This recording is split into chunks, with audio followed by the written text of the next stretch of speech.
The massive crystal dome of the Galactic Council buzzed with worried voices as alien representatives from across the galaxy gathered for an emergency meeting. Some floated in the air like glowing jellyfish, others crawled on multiple legs, and a few stood tall on two legs like trees made of metal. All of them looked scared. Ambassador Velthor drifted above his special platform, his see-through body flickering like a candle in the wind. He had called this meeting, and now everyone was waiting to hear his news, the news that would change everything. "Friends," he began, his voice spreading through the room like ripples on water, "I have brought you here because something terrible has happened. The humans are gone." A wave of gasps and whispers filled the chamber. Some aliens looked surprised, others looked relieved, and a few even looked happy. The humans had been causing problems for years. Chancellor Crick stood up on her platform. She looked like a giant butterfly made of blue light, and when she spoke, her voice sounded like wind chimes. "What do you mean, gone? Explain this to us." Velthor's body grew brighter as he prepared to share the shocking news. 3 months ago, all communication with Earth stopped. No messages, no signals, no signs of life. Their solar system has gone completely dark. We sent probe ships to check, but they found nothing. Empty space where Earth used to be. The room erupted in chaos. Some aliens clicked their claws nervously, others flashed different colors, and a few started making loud honking sounds. The humans had been spreading through space like wildfire, building colonies and mining asteroids. They had been everywhere. And now they were nowhere. General Thok slammed his massive fist on his platform, making the whole room shake. He was built like a mountain of black rock with glowing red eyes. "Good!" he roared. "The humans were getting too bold, always pushing into our territory, always asking too many questions. They finally bit off more than they could chew." Many aliens nodded in agreement. The humans had been troublemakers from the start. When they first discovered faster than light travel, they shot out into space like bullets from a gun. They built colonies faster than anyone had ever seen, traded with anyone who would talk to them, and worst of all, they asked questions about everything. "They were too curious for their own good," said Ambassador Crix, a creature that looked like a walking tree with too many eyes. "It's always wanting to know how our ships worked, how our weapons were made, how our governments operated. They had no respect for the natural order. The natural order was important to the older alien races. For thousands of years, they had kept the galaxy peaceful by following simple rules. The strong species controlled the important star systems. The weak species stayed in their corners, and everyone knew their place. The humans had threatened all of that. Remember when they asked to join our trade networks?" laughed Ambassador Zell, a blob-like creature that changed colors as it spoke. "They wanted equal treatment, equal prices, as if a species barely out of their home system deserved the same rights as civilizations that had been traveling space for millennia." More laughter filled the room. The humans had been so naive, so hopeful. They thought they could just show up and be welcomed as equals. They did not understand that respect had to be earned over centuries, not years. But not everyone was laughing. Dr. Yith, an ancient alien who looked like a floating brain in a glass jar, spoke up with concern. The humans were different from other young species. They learned quickly, adapted fast, and their technology improved at an alarming rate. "Are we certain they are truly gone?" "We sent our best scout ships," Velthar replied firmly. "The Sol system is empty. No planets, no space stations, no ships. Nothing but empty space and dead stars. Whatever destroyed them was thorough." The room fell quiet as everyone thought about this. What could completely destroy an entire solar system? The humans had been primitive, but they were not weak. They had built impressive fleets and strong defenses around their colonies. "Perhaps they encountered the Dark Hunters," suggested Chancellor Crix, her voice dropping to a whisper. The Dark Hunters were mysterious beings from the edge of the galaxy who destroyed entire civilizations without warning. Most aliens preferred not to think about them. Or maybe they tried to experiment with something beyond their understanding, added General Thok. Young species often destroy themselves trying to build weapons or technology they cannot control. The discussion continued for hours.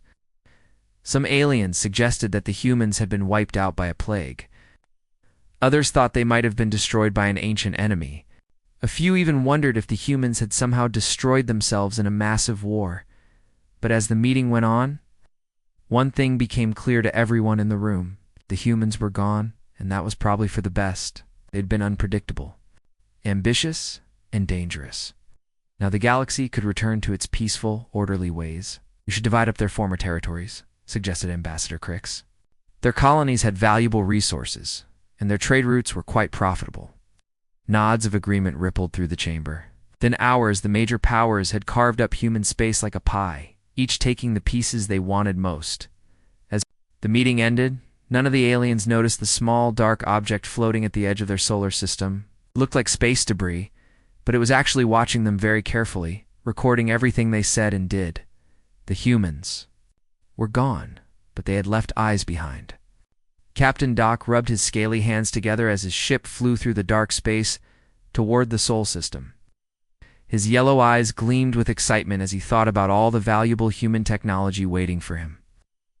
3 months was plenty of time for everything to die, leaving behind perfect salvage for his crew. The Vrex were known throughout the galaxy as the best scavengers. They had long, flexible arms perfect for reaching into tight spaces, and their ships were designed to strip valuable materials from dead worlds. Captain Doc had been doing this job for 30 years, and he knew that extinct civilizations always left behind the best treasures. "Captain, we are getting close to the human solar system," called out his pilot. Nyx. She was younger than Doc, with bright green scales and sharp claws that clicked against her control panel. "Sensors are starting to pick up readings." "Good," Doc said, settling into his captain's chair. "Remember, we take the technology first, then the metals, then anything else that looks valuable." The humans were primitive, but they built things to last. The rest of his crew gathered around the sensor displays. There were 12 Vrex on the ship, all experienced scavengers who had stripped dozens of dead worlds clean. They knew what to look for and how to work fast. "Sir," said the sensor operator, a nervous Vrex named Pick, "these readings are ... strange." "Strange how?" Doc asked, leaning forward. "Well, there should be no energy signatures from a dead system, but I am detecting massive power sources. More power than the humans ever had before." Doc frowned. Sometimes dead worlds had automated systems that kept running for months after everyone died.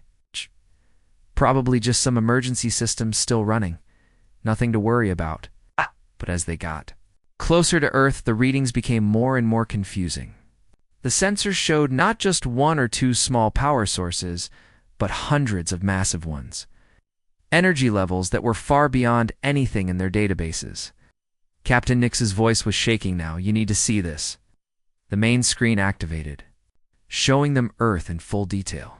But this was not the Earth from their intelligence reports. Enormous structures surrounded the planet like a glittering crown of jewels. Massive space stations moved in perfect formation, connected by streams of light that pulsed with unknown energy. The planet itself looked different too. Instead of the blue and green world they expected, Earth now gleamed with silver and gold. Cities covered entire continents, and the lights were so bright they could be seen from space. "This is impossible," whispered Doc. The humans were barely able to build simple space stations. How could they construct something like this? Sir called out their communications officer, a old Vrex named Kex. "I am detecting movement." Lots of movement. Ships began appearing on their sensors. Not the crude, boxy human vessels they remembered, but sleek, elegant craft that moved through space like living things. They were beautiful and terrifying at the same time. "How many ships?" Doc asked, his voice barely above a whisper. "I count over 300 in this area alone," Kex replied. "And sir, they are all looking at us." The Vrex crew fell silent as they realized they were completely surrounded. The human ships had appeared without warning, moving faster than anything they had ever seen. They hung in space like predators waiting to strike. "Sir, we are being scanned," reported Pick. "Multiple sources. The detail is incredible." "They are reading our ship better than our own sensors can?" Doc felt his blood turn cold. Whatever technology was examining them was far beyond anything in the galactic databases. The scanning was so precise, it probably knew how many scales each crew member had. Then, as suddenly as it began, the scanning stopped. The human ships simply waited, hanging in space like silent guardians. It was more frightening than any weapon. "Do we do, Captain?" asked Nix, her voice small and scared. Before Doc could answer, their communication system crackled to life. Static filled the air for a moment, then cleared to reveal a calm, steady voice, speaking perfect galactic standard. "Rex vessel, you are in Terran space. State your business." The voice was definitely human, but it was different from the humans they remembered. It was controlled, confident, and carried an authority that made Doc's scales tingle with fear. We thought you were extinct," Doc stammered into his communicator. "The whole galaxy thinks you are gone." "We know what the galaxy thinks," the voice replied. "That was the plan. Now, I will ask again. What is your business in Terran space?" Doc looked around at his crew. They were all staring at him, waiting for him to make a decision that might determine whether they lived or died. The human ships continued to wait patiently. But there was something in that patience that suggested they would not wait forever. We came to salvage," Doc admitted. "We thought your worlds were dead." "Salvage," the voice repeated, and Doc could hear amusement in it. "Interesting. Tell me, Captain Doc of the Vrex scavenging fleet, would you like to see what we have?" Built while the galaxy thought we were finished? Doc's eyes widened. The humans knew his name, knew his ship, probably knew everything about him.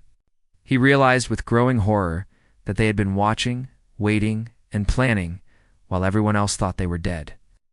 "Yes," he whispered, then prepared to be amazed. Admiral Kim stood on the bridge of the massive human ship called New Sol, watching the small Vrex scavenger vessel through the huge windows. His dark eyes were calm, but they seemed to see everything at once. Wires and small lights under his skin showed that he was connected to the ship's computer, able to think and react faster than any normal human ever could. "Bring them aboard," he told his crew. "Conference room 7. Make sure they are comfortable, but keep them under watch." The other humans on the bridge moved with perfect coordination, like dancers who had practiced the same routine 1,000 times. They were different from the humans the galaxy used to know. Their movements were smoother, their eyes were sharper, and they carried themselves with quiet confidence. An hour later, Captain Doc found himself sitting in a room that looked like something from a dream. The walls seemed to be made of liquid light, and the furniture adjusted itself to fit his body perfectly. Across from him sat 3 humans who looked both familiar and completely alien. Admiral Kim was the first to speak. He was tall and lean, with short black hair and eyes that seemed to look right through Doc. "You are wondering what happened to us," he said in a voice that was calm but carried great authority. "The answer is simple. We grew tired of being treated like children. But the silence, the darkness. We thought you were all dead," Doc stammered, still trying to understand what he was seeing. "We wanted you to think that," said Dr. Park, a woman with silver streaks in her black hair and fingers that moved like she was playing an invisible piano. "We realized that constantly asking for permission and approval was holding us back." She waved her hand, and the air filled with moving pictures that showed Earth's amazing transformation.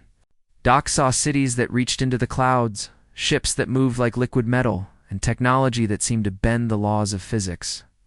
"So we disappeared," Admiral Kim continued. "Completely. We cut all communication with the galaxy and used those months to rebuild everything from scratch." Doc stared at the pictures, his mouth hanging open. The cities were beautiful beyond description, with buildings that seemed to grow like trees and transportation systems that moved people through tubes of light. The ships were works of art, sleek and graceful, nothing like the crude boxes humans used to fly. "Your expansion through the galaxy," Dr. Park said, "was never really about building colonies. It was about learning. Every species we met, every piece of technology we saw, every conversation we had, we were studying all of it." Admiral Kim leaned forward, his enhanced eyes focusing on Doc like laser beams. "Did you really think we were just lucky? That we happened to find the best trade routes, the richest asteroid fields, the most strategic locations by accident?" The third human, a younger man named Lee, spoke for the first time. We sent our people everywhere, not as conquerors, but as students. We learned your languages, studied your cultures, copied your technologies, and most importantly, we learned from your mistakes. Doc felt a chill run down his spine. The humans had been planning this for years, maybe decades. While everyone else saw them as eager puppies begging for attention, they had been quietly gathering information about every major power in the galaxy. The hegemony's energy weapons, Dr. Park said, showing him pictures of impossible machines. We improved them by 30%. It's a Zephyrian shield technology. We made it twice as strong. It's a Thokian armor plating. We found a way to make it half the weight but 3 times as tough. But how? Doc asked, his voice cracking. How did? You advanced so quickly? Lee smiled, and it was not a friendly smile, because we did not have to start from scratch. We took the best ideas from every civilization and combined them in ways no one had ever tried before. While you were all protecting your secrets from each other, we were learning from all of you. Admiral Kim stood up and walked to the window. Looking out at the fleet of human ships surrounding them, they also had something none of you had: the freedom to fail. When you have been in space for thousands of years, you become careful. You do not take risks. You do not experiment. You do not push boundaries. We pushed every boundary, Dr. Park added. We broke things, rebuilt them, broke them again, and kept going until we got it right. We had nothing to lose and everything to gain. Doc looked at the humans with new eyes. They were not the same species that had first stumbled into galactic society 20 years ago. These humans were something new, something that had evolved beyond what anyone thought possible. We were playing a long game, Admiral Kim said, turning back to face Doc. While the galaxy saw us as crude beginners, we were actually the most advanced students in the classroom. We learned from every teacher, and now we have graduated. What happens now? Doc asked quietly. Dr. Park smiled, and this time it was genuinely warm. Now we go back to school, but this time we are the teachers. The room fell silent as the weight of her words settled over them.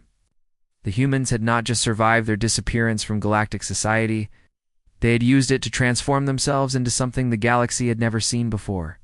Welcome to the new age, Admiral Kim said. Class is about to begin. The emergency meeting of the Galactic Council had been going on for 6 long hours. The great crystal dome buzzed with angry voices as alien representatives argued about trade, routes, territory disputes, and resource allocation. Chancellor Crix floated above her platform, her butterfly-like form flickering with frustration as she tried to keep order. The hegemony cannot simply claim the former human colonies, she declared, her voice cutting through the noise. Those systems must be divided fairly among all major powers. Ambassador Velthares' transparent body glowed brighter with anger. My people discovered 3 of those systems first. Now we have the right to claim them. General Fox slammed his massive fist on his platform, making the entire chamber shake. Rights are earned through strength. The warrior caste will take what we need. The argument might have continued for hours, but suddenly every screen in the chamber flickered and went dark. The aliens fell silent, confused by the unexpected interruption. Then slowly, a new image appeared on every display at once. It showed a human man standing calmly on what looked like the bridge of a starship. He was wearing a simple dark uniform with no decorations, but he carried himself with the confidence of someone who commanded great power.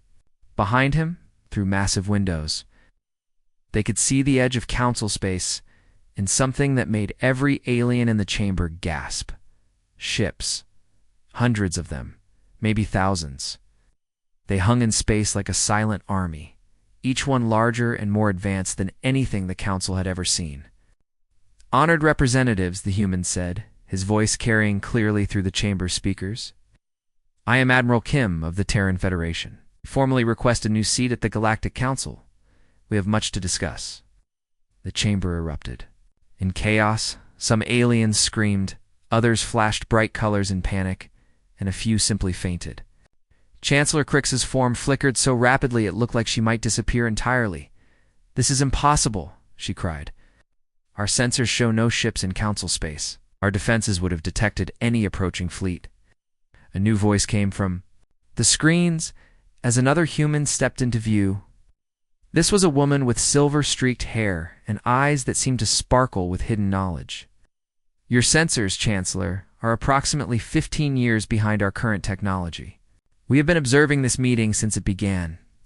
Dr. Park smiled as she spoke, but it was not a cruel smile. It was the smile of a teacher who had just revealed a particularly interesting lesson to her students. You have been watching us? Ambassador Velave's voice was barely a whisper. We have been watching everyone, Admiral Kim replied. Every council meeting, every trade negotiation, every military exercise. We needed to understand how the galaxy really worked, not just how you told us it worked. The aliens looked at each other with growing horror. The humans had been watching them in secret. What else did they know? What secrets had been discovered? What plans had been overheard? The question before you, Admiral Kim continued, is whether you wish to discuss the future of galactic civilization as equals, or whether you prefer to maintain the illusion that you are still the dominant powers in this galaxy. As he spoke, the human fleet began to move. One by one, the ships became visible as they dropped their invisibility shields. They appeared like ghosts, becoming solid, materializing out of empty space with perfect precision. The aliens watched in stunned silence.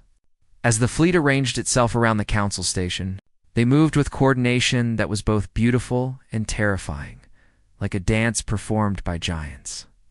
Each ship was a work of art, sleek and graceful, but clearly built for war. How many ships do you have? General Thok asked, his voice shaking. For the first time in his long military career. Enough, Dr. Park answered simply. But we are not here to threaten you. We are here to offer you something better. Admiral Kim stepped forward, his image becoming larger on the screens. For too long, this galaxy has been stuck in old patterns. The strong rule the weak, the old suppress the new, and progress moves at the speed of the slowest member. We propose a different way.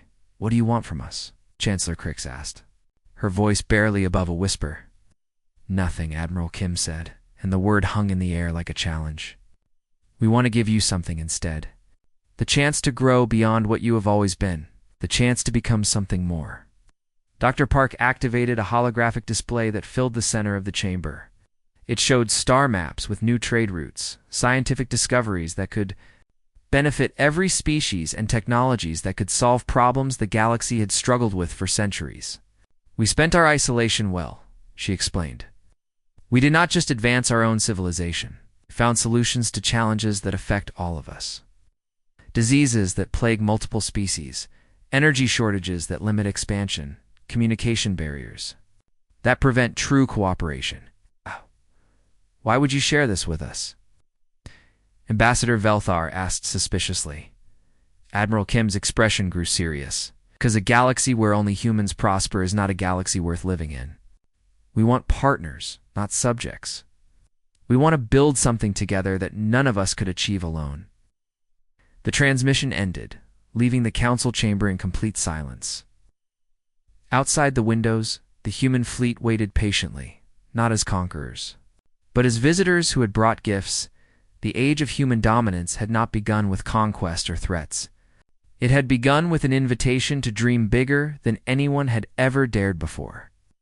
The docking bay of the Galactic Council Station had never hosted a ship like the one that now requested permission to land. The new Sol was enormous, stretching nearly a kilometer from bow to stern, but it moved through space with the grace of a dancer. Its hull gleamed with materials that seemed to shift and flow like liquid metal, and strange lights pulsed along its surface in patterns that hurt to look at directly. Ambassador Aldor. Velthar pressed his transparent face against the observation window, watching as the impossible ship settled into the docking bay with perfect precision. The bay had been built to accommodate the largest vessels in the galaxy, but the human ship made everything else look like toys.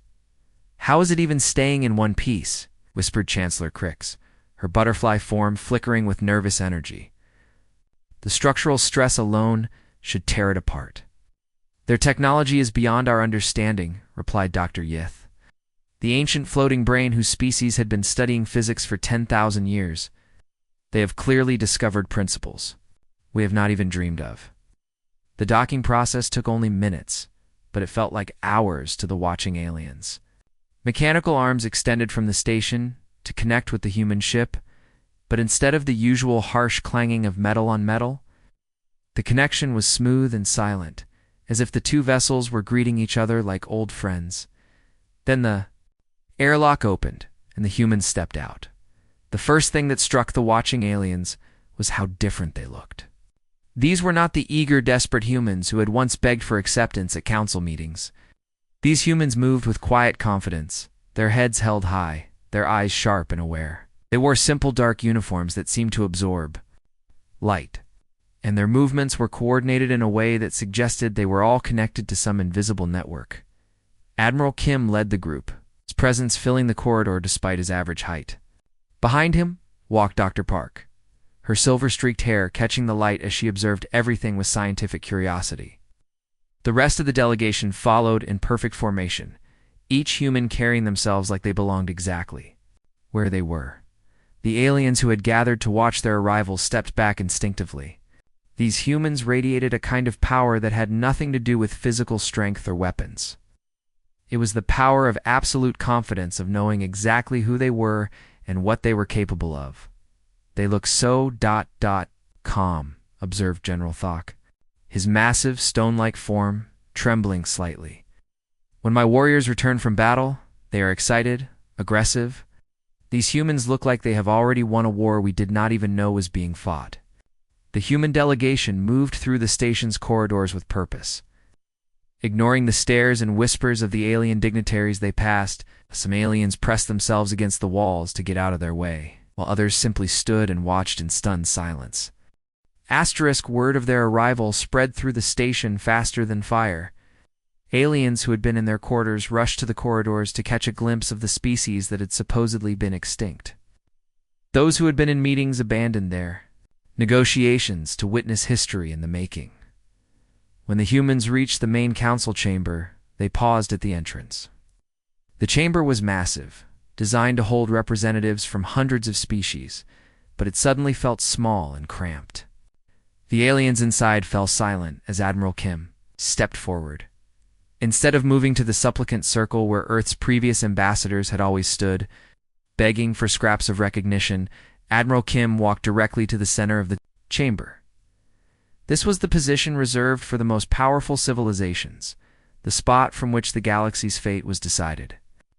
"Honored representatives," he began, his voice carrying easily through the vast space without any need for amplification.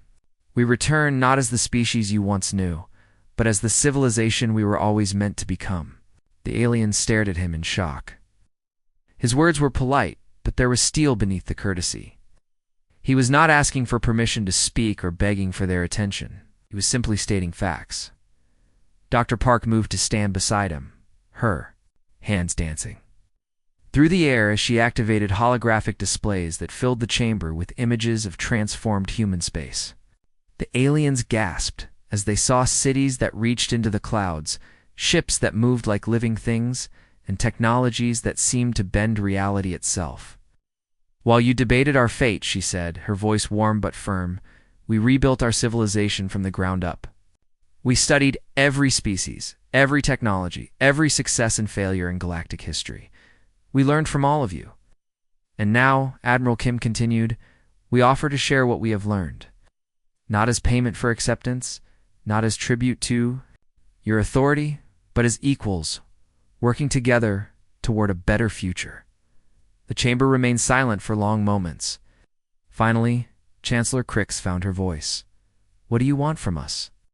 Admiral Kim smiled, and it was not the desperate, eager smile of the old human ambassadors. It was the smile of someone who had nothing left to prove and everything to give. "We want to teach you to dream bigger," he said simply. "We want to show you what becomes possible when you stop being afraid of change."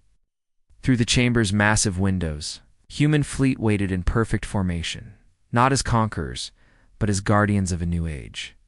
The galaxy would never be the same again, and, for the first time in thousands of years, that was exactly what it needed.